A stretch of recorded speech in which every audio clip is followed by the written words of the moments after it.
Ընտանիքի անդամներից եք։ Այս իրավիճակի վերաբերյալ ինչ կարող եք ասել, հա։ Այս իրավիճակի վերաբերյալ կարող եմ ասել, որ 4 պատերազմ անցած մարդու հանդեպ սա ընդհանրապես բարոյական իրավունքների ոտնահարում է ու իր բոլոր մարտական ընկերներն էլ հաստատ իր կողքն են ու ոչ մի բան տեղի չի ունենա, թեկուզ ինչ գնով էլ որ դա լինի, որովհետև հայրենասերներին պետքա սովորի այս ազգը հարգել, պատվել ու մնացած ամեն ինչը օրինական ձևով անել։ Այստեղ օրենքի սահմաններում ոչ մի բան չկա, անգամ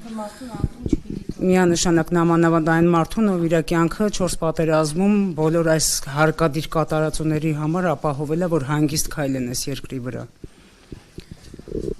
Ինձ աշացվել մենք քոր համար նման դեպիլ չենք եղել, արկադիր ենք դարել, ոչ թե գնացել ենք ֆիդային ենք դարել։ Հիմա ֆիդայինը ամենավատ բանն է, որ դարել եմ, հա, պաշտորեն։ Ես էլ եմ ասում, խնդրում եմ, ինձ չի թվում, որ չհասկանան ինձ գերագույն ավակ եղբայրները, որոնք որ պաշտոնաներ են նստած եւ ամեն ինչին կանխավ շնորհակալ եմ իրանցից ու գիտեմ, որ այդ հարցին լուծում կտան։ Ես վստահ եմ, Աստծու բալ եմ ու հավատում եմ Աստծուն։ Ես նամուս հասիբ ունեմ, գիտեմ իրանց թույլ չեն տալիս, ասես բան չի կարելի։ Մենք մեզի ենք խփում ոնց կարելի է։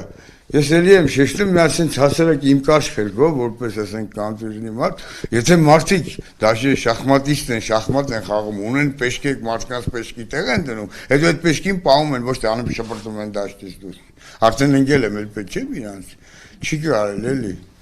Մերնեմ Աստծո զորությանը, թող Աստծո խոսքը հասնի իմ